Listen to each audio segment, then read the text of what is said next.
हरे कृष्ण। मेरा नाम नीलिमा दिव्यदास जी है। तो मैं आज एक इंट्रोडक्शन रखा हूँ इसीलिए कि मैं सोच रही थी कि भगवत गीता को हम मिलकर पढ़ेंगे। मैं एक एक श्लोक पढ़ूंगी और उसको समझाने के लिए कोशिश करूंगी। जो जो गुरु मतलब जो परंपरा से लिखा हुआ है भगवत गीता। तो भगवान कृष्ण ने जब अर्जुन उलझन में था, जब अर्जुन परेशानी में था, तो उसी समय भगवत गीता कृष्ण भगवान ने अर्जुन को सुनाए थे। तो लगभग भगवत गीता में 700 श्लोक होता है, 700 श्लोकास। एंड देन इसको 45 मिनट्स में अर्जुन को सुनाए थे कृष्ण भगवान। तो हम क्यों पढ़ेंगे भगवत गीता? तो हम इसलिए पढ़ेंगे कि भगवत गीता ना हमारा जीवन का की है, चाबी। जैसे भगवत गीता हमको क्या शिक्षा देता है। जैसे अर्जुन युद्ध भूमि में समस्या में उलझन में वो था, उसके सामने उनके 100 जन थे। जैसे उसका पितामह, उनके गुरु, उनके भाई। तो वो सोच रहा था मैं उनको कैसे मारूं, तो मैं उनको मार के भी मेरा क्या फायदा। तो उनके अंदर में बहुत कंपासन, करुणा था अर्जुन के अंदर। तो ये सब धीरे धीरे भगवान उसको कैसे समझाए। वो आत्मा के लेवल पे वो सोचता नहीं था, वो शरीर सोचता था।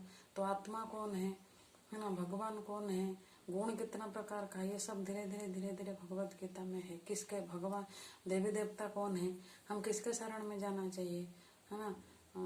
ये सब धीरे धीरे भगवत गीता में पूरा 700 श्लोक जब हमारा कंप्लीट होगा आपको समझ में आ जाएगा। तो इसीलिए तो भगवत गीता हमारे जीवन में बहुत बहुत जरूरी हिस्सा है ना। हम तो बच्चों को बचपन से हम सिखाते हैं तुम पढ़ो और इंजीनियर बनो, डॉक्टर बनो, ये बनो, लेकिन हमें उनको अच्छा इंसान के लिए हमको उनको प्रेरित करना चाहिए, है ना। लेकिन वही स्पिरिचुअली, जो स्पिरिचुअली लाइफ ना, स्पिरिचुअलिटी हमको क्या देता है, अंदर से हमको एक ताकत, हम अंदर से स्ट्रांग बनते हैं स्पिरिचुअलिटी से। मटेरियलिस्टिक वर्ल्ड में हम रहते हैं तो मटेरियल जो पढ़ाई, जैसे जो डॉक्टर इंजीनियर ये सब जो पढ़ाई, ये तो होगा हमारा पेट पालने के लिए, ये तो जरूरी भी है। उसके साथ स्पिरिचुअली भी जरूरी है। जितना हमारा अंदर स्पिरिचुअलिटी बढ़ेगा उतना हमारे अंदर, हम बचपन से हम बच्चों को शिक्षा दे पाएंगे। ध्रुव, प्रहलाद, है ना, ये सब कैसे भगवान को प्राप्त किए थे, है ना। ये सब धीरे धीरे हम स्पिरिचुअलिटी से ही हम सीखेंगे। लेकिन भगवत गीता क्या है, इसमें 700 श्लोकाज है। अर्जुन को भगवान कृष्ण ने युद्ध भूमि में सुनाए थे। ऐसा नहीं कि अर्जुन ने बेडरूम पे बैठ के कृष्ण ने उनको सुनाए थे चाय नाश्ता कर करके, नहीं, है ना। तो मैं इसीलिए ये क्यों बोल रही हूँ, क्योंकि हमारा डे टू डे लाइफ में भी बहुत सारा तकलीफ, बहुत सारा परेशानी आता है। क्या करूँ क्या ना करूँ, वो मुझे कुछ बोल दिया, है ना, ये मुझे मेरा साथ ही ये क्यों है, भगवान मुझे आपने कितना दुख दे रहे हो, नहीं, है ना। ये सब हम धीरे धीरे समझेंगे। सब कर्म का ही खेल है। मैं जैसे कर्म करूँगी मुझे वैसा ही मिलेगा।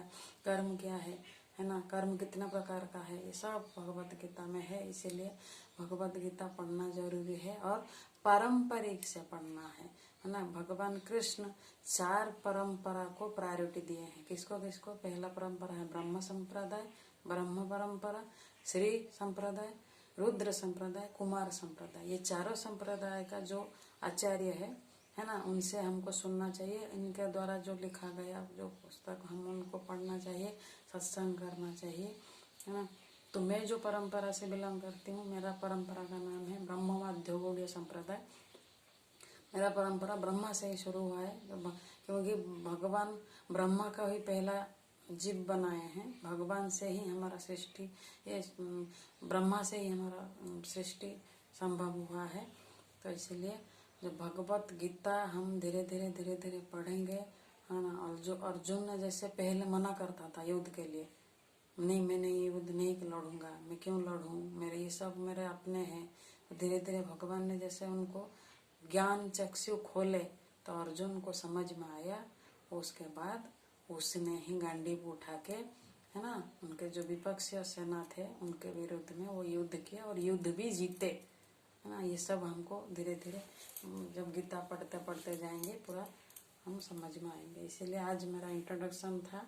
तो मैं ये मेरा दूसरा चैनल है, तो कल से मैं एक एक श्लोक में पढ़ूंगी और हम मिलकर पढ़ेंगे। हरे कृष्ण।